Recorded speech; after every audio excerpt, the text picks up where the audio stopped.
Segenap puji beserta syukur senantiasa kita persembahkan kehadirat Allah Subhanahu wa taala. Selawat beriring salam keharibaan junjungan kita Nabi besar Muhammad sallallahu alaihi wasallam pada keluarga dan sahabatnya sekalian. Tunggu-tunggu guru-guru kami, bapak-bapak sidang jamaah yang dimuliakan Allah. Mari senantiasa kita untuk berusaha menambah ilmu kita dan meningkatkan amal kita yang lebih dicintai dan diridai oleh Allah. Segenap usaha untuk menjauhi daripada maksiat dan berusaha untuk kita menjadi hamba yang senantiasa menjunjung tinggi perintahnya dan selalu menjauhi larangannya. Pada kesempatan ini, mari kita lihat Islam menganjurkan kepada kita untuk berwasiat. Tujuannya apa? Ilat perintah itu apa? Berbeda barangkali dengan tujuan daripada marak dan semangat wasiat kita dalam masyarakat hari ini yang senantiasa kita untuk berusaha mencari hilah, mencari cara, mencari sisi-sisi, tapi tujuannya yang diingatkan oleh Rasul dengan kita bersama. Berangkat dari hadis Rasulullah yang bersumber daripada Sa'id bin Abi Waqqas radhiyallahu an, ia berkata, ja'a Nabi sallallahu alaihi wasallam ya'uduni wa ana bi Makkah. Datang Rasulullah sallallahu alaihi wasallam untuk mengunjungi dan menyadah kepadaku yang saat itu aku ada di Makkah, kata Sa'id. Dan ini kejadiannya adalah saat pelaksanaan haji yang kita kenal dengan haji wada Rasulullah. Padahal ia Sa'id itu sangat tak suka andai kata ia meninggal dunia di bumi yang ia telah berhijrah untuk menjauh dari tanah itu, yaitu tanah Makkah, yang saat itu Sa'id bin Abi Waqqas juga adalah sudah menjadi seorang muhajirin, tapi saat itu dia sakit dan dikunjungi oleh Rasulullah saat sakitnya di Makkah. Kemudian ia berkata, ya Rasulullah, usi bimali kulli. Wahai Rasul, aku ingin untuk berwasiat pada hartaku semuanya. Jawab Rasulullah, la, jangan kamu wasiat semuanya. Lantas dia menjawab, fasyatru, maka aku bisa untuk berwasiat setengah dari hartaku. Jawab Nabi, ya, tidak. Aku tanyakan lagi kepada Rasul, apakah aku berwasiat untuk sepertiga dari hartaku?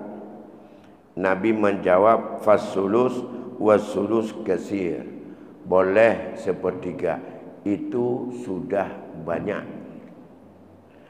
Innaka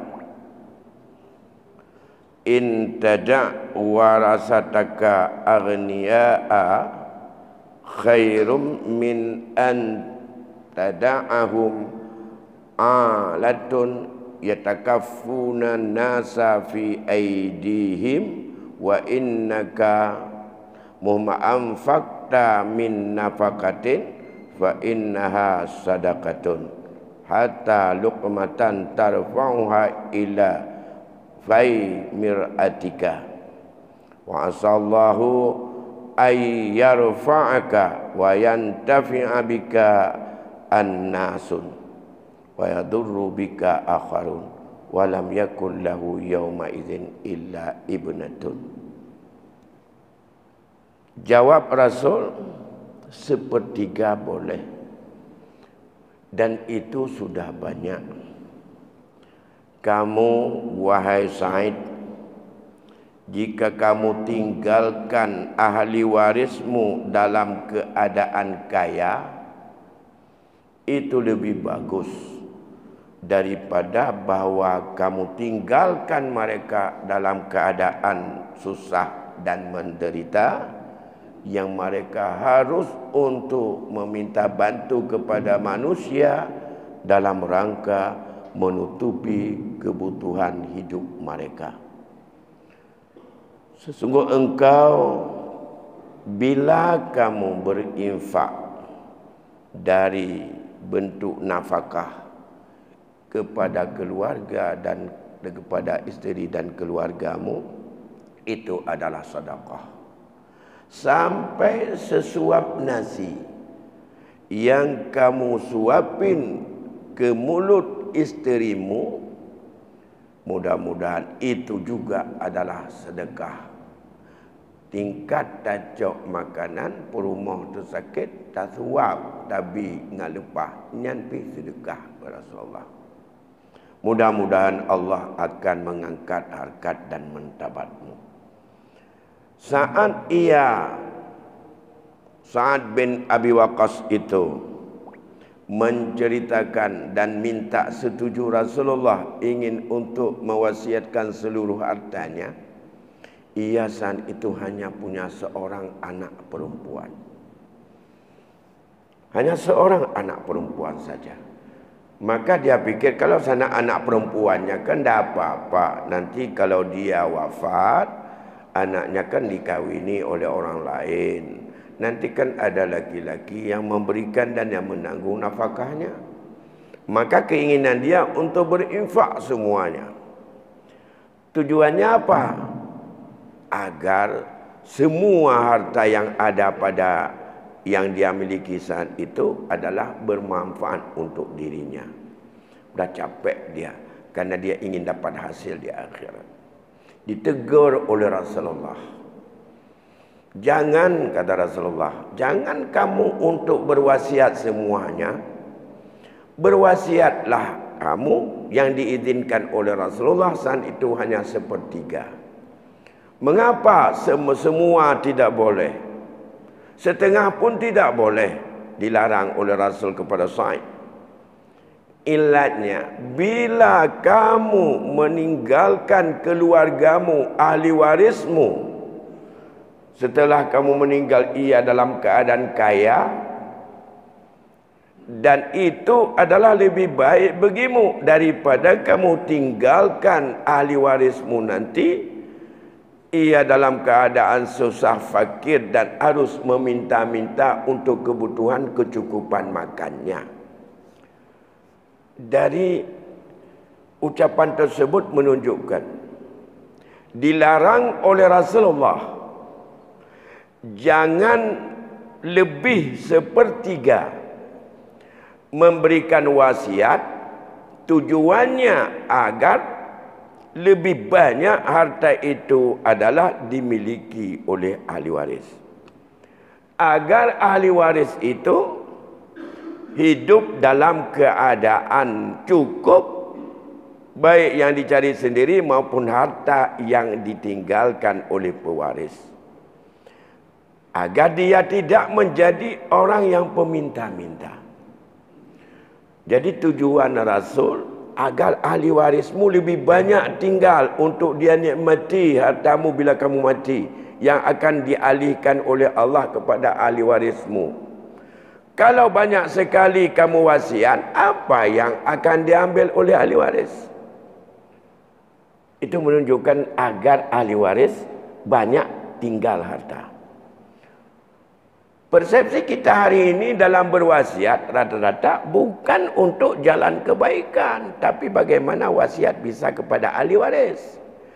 Tujuan juga demikian, tapi kita tujuannya adalah terkotak-kotak agar anak saya yang perempuan ini bisa mendapatkan seluruh harta saya dan tidak diambil oleh ahli waris yang lain. Nah, ini tak. Rata-rata orang kita sekarang ingin berwasiat. Wasiat sasarannya adalah kepada anak, lebih-lebih keluarga kita yang tidak punya anak laki. Harta banyak, ada abangnya, ada anak abangnya, ada pamannya. Ia berpikir oleh kita hari ini agar sebahagian ahli waris saya yang saya sayangi, yang saya cintai, itu adalah lebih kaya bila saya mati. Bedanya mana? Kita membeda-bedakan ahli waris. Sehingga ada usaha bagaimana untuk mencegah daripada wali daripada mendapatkan hak warisan, dan harus didapati bisa dihabiskan oleh anak. Karena kita paling sayang kepada anak, yang anak bahagian daripada ahli waris. Bahkan tak terfikir kepada ayah kita dan ibu kita. Ini bedanya. Tujuan sama. Dari inilah menunjukkan bahawa mengapa Rasul membatasi daripada wasiat, agar ahli waris lebih banyak hak dapat. Mengapa harus dapat oleh ahli waris lebih banyak? Karena syariat Rasul sendiri dengan sebab hidayah Allah telah menutup pintu untuk tidak boleh diwasiatkan kepada ahli waris. Tentu saja wasiat sepertiga yang diizinkan oleh Rasul bukan kepada ahli waris, karena ilatnya agar lebih banyak tinggal kepada ahli waris. Ini diperkuat oleh hadis beliau sendiri sebelumnya. Innallaha qad a'ta dzi haqqin haqqah fala wasiyata liwarisin.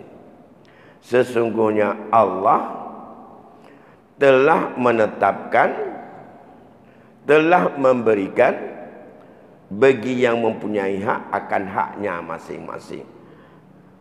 Maka tidak lagi ada wasiat untuk ahli waris.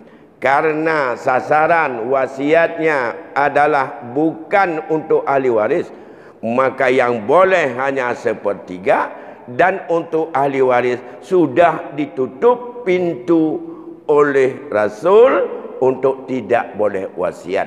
Karena itu sudah diwasiatkan oleh Allah. Wasiat inilah yang disebutkan lebih diutamakan dulu sebelum harta warisan dibagikan, maka selesaikan dulu wasiat. Yang wasiat inilah. Maka di saat kita ingin untuk menggolkan wasiat kepada sebahagian ahli waris, kita menganggap bahawa yang paling penting harus banyak didapati peninggalan kita, anak kita. Kalau enggak ada anak laki, anak perempuan, maunya semua bisa dimiliki oleh anak perempuan sebanyak-banyaknya. Dan di luar daripada anak dan cucu, maunya tak usah untuk diambil. Mengapa? Kita menganggap bahawa yang paling penting kewajiban saya bagaimana mensejahterakan anak saya. Anak adalah bagian dari ahli waris. Ahli waris yang lain juga lebih penting untuk perannya dalam menjalani kehidupan amanah Allah, baik kepada ahli waris yang sifat anak maupun oleh ahli waris yang kepada dia bersifat keponakan atau bersifat cucu kalau dia itu paman. Ini yang dikritik oleh Allah. Ini yang diklarifikasi oleh Allah pada ujung ayat surat An-Nisa ayat 11. yaitu abaukum wa abnaukum la tadruna ayyuhum aqrabu lakum naf'a. Bapa kalian yang berwasiat tentu saja kepada anak, wa abnaukum, anak-anak kalian, mereka tidak memahami mana di antara mereka ahli waris yang lebih penting manfaatnya. Jangan berpikir bapa ibu, ibu anak, anak bapa ibu, ibu bapa anak. Itu yang terpikir oleh kita terus masalah warisan. Sehingga banyak terjadi pelanggaran hari ini. Dikasih enggak dikasih, dibolehkan enggak dibolehkan, pokoknya aku wasiat ajalah kepada anak. Yang kedua, karena diwasiatkan tidak bisa kepada sebahagian ahli waris, itu anak, pada ada ahli waris yang sifatnya paman atau kakek atau pakcik atau keponakan atau abangnya, mencari celah lain. Begitulah kita tak pernah yakin dan tak pernah untuk berfikir seolah-olah kehidupan ini hanya kita dengan anak kita. Setelah mati kita, seolah-olah anak kita tak butuh kepada wali-walinya dan orang yang bertanggung jawab padanya. Itu yang kita pikir. Pemikiran sempit, tidak adil menurut Allah kehendaki. Akhirnya gak bisa dengan jalan wasiat karena dia ahli waris. Maka cari jalan, kalau demikian kita hibah saja. Hibah juga hibah ecek-ecek, gak jelas hibahnya. Bicara hibah, prakteknya bukan hibah, karena tidak mencukupi syarat dan rukunnya. Syarat daripada hibah itu, ada orang yang hibah, ada orang tuanya. Ada yang dihibahkan anak-anaknya. Ada juga itu barang yang dihibah bersawah atau rumah. Ada juga syarat untuk diucapkan atau ditulis bahwa hibah ini untuk anaknya. Tapi yang tidak ada, yang enggak jelas adalah serah terimanya. Atau disebut dengan kabat ikbat. Itu yang enggak jelas.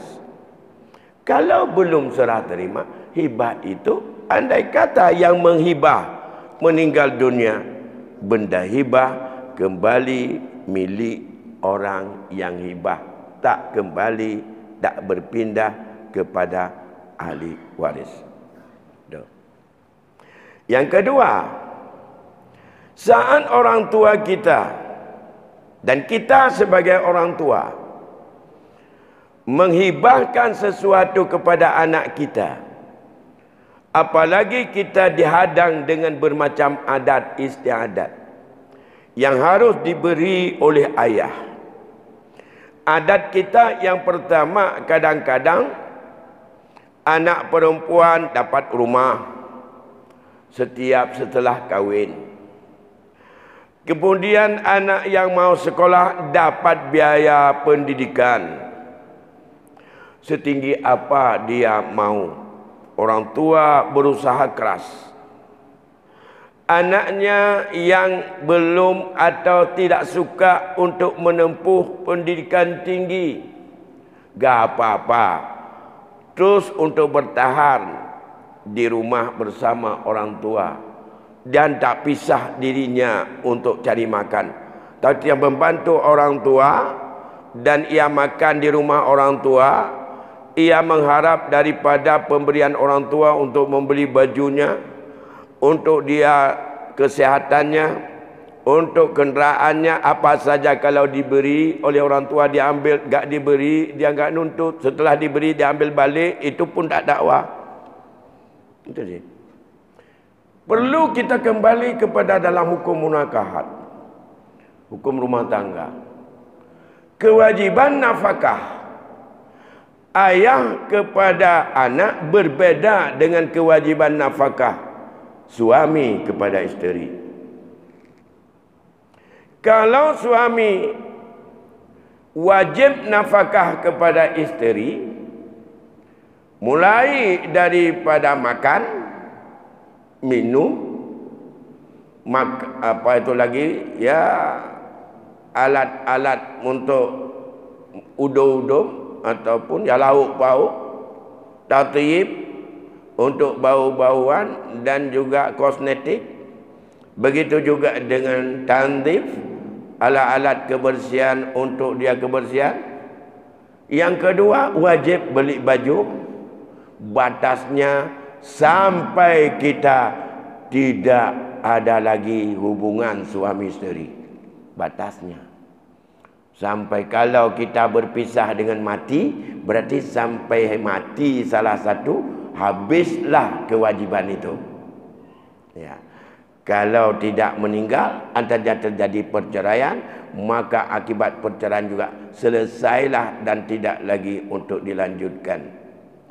Tapi kewajiban orang tua kepada anak, bila anak itu tidak cacat, bila anak itu sehat, batas kewajiban yang wajib atas orang tua memberikan nafkah adalah dalam batas usia, batas balik. Taruhlah balik 15 tahun sampai dengan 15 tahun. Itu balik jangka panjang kita ambil. Gak ambil balik jangka pendek. Kalau perempuan sampai ia mendapatkan jodohnya. Makanya untuk cepat lepas orang tua, ayah ibu dari beban nafkah, pendidikan, pengawasan, perlindungan macam-macam, anak perempuannya sunat, kata Rasul, untuk cepat-cepat kahwin. Yang kedua itu maharnya jangan mahal-mahal. Sebaik-baik perempuan cepat kahwin, murah mahal, cepat punya anak. Itu kata Rasul. Itu sebaik-baik perempuan. Laki-laki mengembara dulu. Begitu sudah balik, sudah berakal, lepas dengan tanggung jawab orang tua, silakan untuk mencari makan dulu. Silakan untuk bekerja, bukan pekerjaan orang tua yang dilihat. Dalam hukum kafaah bukan dilihat pekerjaan orang tua si laki-laki. Yang dilihat pekerjaan si laki-laki apa? Cocok enggak dengan pekerjaan ayah daripada si perempuan? Dalam konteks profesi, kafaahnya, kesesuaiannya dalam perkawinan antara calon dara baru dengan lintu baru, yang dilihat pada lintu barunya bukan pekerjaan ayahnya, pekerjaan dianya. Dia sendiri kerjanya apa? Kapan mulai kerja dia? Ya kalau tidak duduk sama orang tua lagi, sudah mandiri. Begitu dia sudah balik udah 15 tahun lah, kerja sendiri, hasil sendiri. Nah, yang kita keluarkan oleh orang tua uang kepada anaknya yang sekolah sudah lewat 15 tahun, itu juga bukan kewajiban. Karena kewajiban sampai 15 tahun.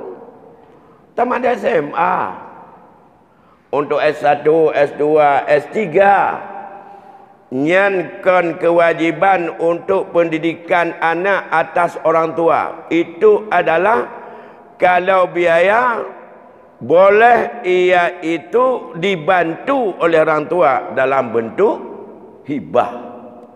Ya, yang pemberian biaya siswa, biaya kos, macam-macam dari ayah, dari mama, itu adalah hibah dari orang tua kepada anaknya agar dia, sehingga dalam kitab di mana saja kita baca, anak yang sedang belajar di pondok, di perguruan tinggi, dalam merantau, boleh mengambil biaya siswa dari Baitul Mal atas dasar ia sebagai orang yang fakir atau dia miskin. Ya, dasar itu dia fakir miskin karena dia tidak bekerja, sedang belajar, maka dia boleh mendapatkan biaya fakir dan miskin. Kalau dia masih kewajiban orang tua, yang dinilai dia fakir atau miskin bukan dirinya, tapi orang tuanya. Kalau orang tuanya mampu menyekolahkan, tidak fakir miskin. Makanya kalau anak-anak kecil masih SMP, SMA, apakah dia layak mendapatkan beasiswa atau tidak? Yang dilihat apa? Pekerjaan orang tua apa? Nah, sampai dengan awal masuk perguruan tinggi mendapatkan bidik misi, lihat dulu orang tuanya orang mampu atau tidak. Tapi itu bukan kajiannya berdasarkan syariat, tetapi itu adalah sejalan dengan syariat apabila memang didasarkan ke sana. Maka dalam konteks ini, orang tua kalau ada anaknya ia tidak mandiri di kampung, tidak dia cari makan sendiri, tidak minggat dari rumah, tapi dia hanya bekerja membantu orang tuanya, itu adalah seharusnya juga bila kepada abang dan kakaknya mendapatkan hibah, hendaklah kamu samakan anak-anakmu dapat hibah semua. Jangan yang belajar sampai kedoktoran dapat hibah terus. Yang tidak belajar tamat SMA di rumah tiap hari bantu ke kedai, bantu ke toko, bantu ke kebun, bantu ke nehun, tak dapat apa-apa. Ini tidak adil. Bukan Islam tidak adil.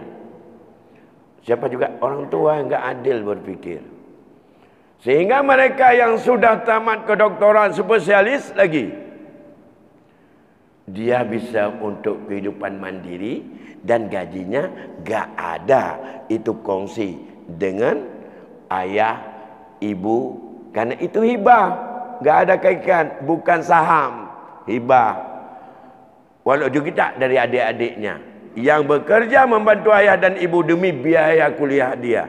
Apakah adik-adiknya itu adalah nanam saham sama abangnya, sama kakaknya yang sudah menjadi doktor spesialis? Tidak. Tidak ada saham sana. Walaupun hajat orang tua secara kultural mengatakan dapur sikula sabah bahumanya menyoji hentuk kamandiri udip ibantu ada wajib. Nyankan komitmen, nyankan kewajiban, menyaitim bentuk. Bola menyaitim mempasangan je, kreat juwet panah, pajai bentuk. Urau raya payah hawa. Ipu apa yang kira-kira haik baju keroi takai. Ini masalahnya. Sehingga bayangkan berefek hari ini. Apa efeknya? Kita yang sudah berusaha keras ingin anak kita sejahtera. Sekolah kita berjuang dengan keras. Anak katuha tetap kami tapeng berleh di kuliah. Orangnya meninggal katanya. Tapi mesti meninggal itu. Mawai dengan telak tak kan. Menurut jatah masing-masing. Ada dapat catatan Allah. Begitu kita meninggal. Anak 2 orang jadi dosen. 1 orang jadi doktor.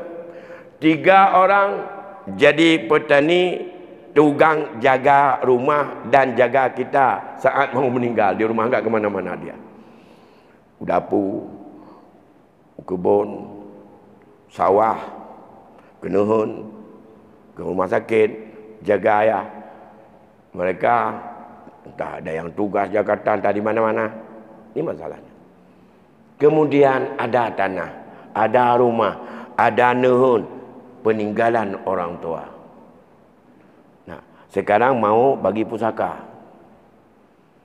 Abangnya, kakaknya yang sudah jadi doktor, apa kata mereka? Menurut hukum mendang.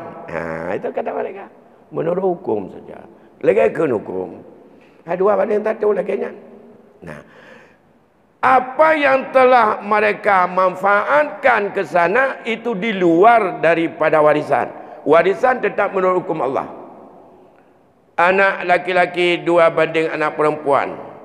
Apakah anak laki-laki pernah dia itu ikut orang tua membantu ke kebun? Atau dia menghabiskan hasil kebun? Apakah anak laki-lakinya yang sekarang sudah punya gaji sampai puluhan juta pernah untuk sama-sama jaga nehun? Enggak. Sekarang nehun itu mau dibagi tetap lidzakari mislu hadil unsayan nehun itu. Pertanyaannya, dengan analisa tadi yang saya sampaikan, sekarang apakah begitu pulang anak-anaknya semuanya kita bagi lagi hukum? Memang lagi hukum kita bagi. Anak meknyo yang di rumah iji baik ile untuk na rumah, yang rumah yang kena iji tabah cuam demeng. Lain jangan tepung pernah lagi. Lain work mendum. Dia awaknya ada masalah. Pun tabah cuai pak apa tingkat motor 2 tan di mana cai. Iwo ngam motor itinyo tangan menyahana kejok pulang. Nah, karena tak kejok dia. Uang kai pubut selamanya hanya membantu abangnya, membantu kakaknya. Apakah seperti itu? Kalau dibagi dan dia tidak dapat apa, menderita hidup, menyejak bak rumah abang yang kaja ke doktor, titat ni. Anai tu tak mau. Hai je tak mau. Payah ke bah silap, gede bak menurut. Tewa nak lihat silap. Hai je pun tak mau. Lam leun hai je pun tak mau silap, menantuli God. Iji cik hanena, rumah je nam je kampung. Ini pertanyaannya, apakah sampai begitu? Di saat dibagi pusaka itu mereka yang apa adanya itu, sesuai menurut hukum, merasa bahawa anak-anak yang di kampung itu, apakah Islam ini tidak adil? Kadang-kadang itu itah. Abang habis pempeng dumpukup jaika. Maka ada yang di antara adat itu juga menjadi, kah kalau kupu belau rajih 2 krek. Kebiar dikula, ijih kalau kupu maka jino keji harus gejuk ayah nak kupu belau, jih kebik belau ikah. Nyona abang yang kerah-kerah lagi nyan mupum BO. Tapi jok lagi nyan dekat happy tetap hansah. Misalnya ada abang yang berkeras, saya rumah ini saya yang buat, rumah ini saya yang jaga, kebun itu saya yang pergi. Jadi ini tetap milik saya. Kata abangnya, saya tidak setuju. Berapa coba hitung nilai dulu. Berapa hak saya, berapa hak kamu situ. Dipaksa. Setuju enggak setuju? Kebun ini milik saya. Dari banyak saya itu yang menumbuhkan sampai dengan hari ini ambil panen dan bahkan harganya dan hasilnya lebih banyak untuk abang. Tamu dawa aja betul tak nak betah. Ikun dia bang. Kacau tapi kuidin nana. Nyan tetap tak bocor neraka adat tak kuasa adat. Logika aja. Ada kaki hanggubi. Saya lebih bertanggungjawab dengan bidun. Ikun dia abang hana mazhab biasa sajalah. Tapi sama saya enggak dapat izin. Saya enggak rida. Nyan pe. Tajak je ikoh han email pengadilan han dia adun tu. Tapi hak haji rid'atun minan nar di hadapan Allah. Ini masalahnya. Mengapa hal itu terjadi hari ini? Karena tidak adil orang tua tidak menyamakan anak-anaknya untuk berhibah saat mereka dulu masih hidup oleh orang tuanya. Yang dikasih hibah banyak terus, yang tidak dikasih apa-apa hanya untuk diambil tenaganya saja juga ada di kampung. Ini juga yang berkaitan dengan wasiat tadi. Wasiat tadi juga seperti itu. Mengapa kita hari ini mencari-cari andai kata, andai bejut tawasit ke anak inang. Jih ahli waris merasa bahawa sedikit yang Allah berikan. Allah memberikan kalau satu orang anak perempuan setengah dari peninggalannya. Setengah itu adalah sedikit dalam pandangan daripada anak itu. Maka aku sendiri maka tidak dapat harta begitu kaya orang tua saya. Kalau mereka 2 atau 10 sebanyak-banyaknya lebih 1, mereka Allah berikan 2/3 peninggalan kepada mereka. Dianggap oleh orang tua ini sedikit. Ada 1/3 ini mau dikemanakan? Dah ada je. Waktu sakit yang duh diganya yang ke abang ke adik ke nyokai cok ke ji tanah nanti boleh boleh tagakan inang. Itu yang terbengiang-ngiang dalam kepala kita. Padahal tidak berfikir di balik itu. Setelah saya meninggal, anak saya yang perempuan ini apakah sehat terus? Apakah kaya terus? Apakah dia itu tidak ada dalam bahaya? Apakah dia tak butuh orang lain yang bertanggungjawab kepadanya selama ia hidup belum meninggal? Itu tak terfikir oleh orang tua. Maka dia sangat-sangat tak suka bila ini diambil oleh paman anak ini. Pada pamannya yang ambil itu sepertiga, sisa kalau 2 anak perempuan, ia adalah orang yang dibebankan oleh Allah tanggungjawab sampai kepada finansial, bahkan dalam mensahkan untuk dia ingin berkeluarga dengan seseorang. Bahkan kalau sudah berkeluarga, hari ini bercerai dengan suami, dikembalikan untuk dia, dan dialah yang memberikan nafkah dan bertanggungjawab melindunginya kembali. Bukankah itu ke sana? Mengapa dalam pengeluaran saja yang terpikir kita? Gak pernah kita pikir apakah anak kita tak butuh pemasukan, tak butuh perlindungan, tak butuh kerjasama, semuanya kemana yang telah Allah alamatkan. Itu keadilan yang dilihat dalam aspek hukum faraid itu sendiri. Bapak Ibu sidang jamaah yang dimuliakan Allah. Oleh karena itu, apa yang diingatkan Allah tentang wasiat itu menunjukkan bahwa wasiat itu adalah merupakan sesuatu yang sangat dianjurkan. Tapi bahkan dalam kitab dikatakan wasiat adalah orang yang paling kikir bentuk bersedekah. Orang yang paling kreat yang ke wasiat. Menyawasiat dengan hanci ke wasiat, nyan kreat atau kreat, enggak tahu mau bilang apa. Mengapa disekakan begini? Ini orientasi wasiat bukan untuk anak, bukan untuk ahli waris. Itu sudah dibatasi oleh Rasul. Tapi kepada jalan kebaikan, kepada jalan-jalan yang mendapatkan pahala. Makanya han tamu sedekah ino tengah hidup tu, tamu sedekah seperti harta oleh getanya mati, itulah bentuk sedekah getanya wate hana tak pakai lepengnya ibi di Allah, gebi di Rasulullah seperti nyan pi kala dan. Mam yang sedekah ini ada mangkeduk je, hana masalah. Tapi tak sedekah dia meninggal. Sedekah dia meninggal, itulah wasiat yang dianjurkan atau atas kemauan kita sendiri. Bapak Ibu sidang jamaah yang dimuliakan Allah, alhamdulillah waktu Isya sudah masuk. Sampai di sini dulu pertemuan kita hari ini. Nasrullahi wa ni'mal wakil, ni'mal maula wa ni'man nasir, wala haula wala quwata illa billahil aliyil azim. Dan saya akhiri, wassalamualaikum warahmatullahi wabarakatuh.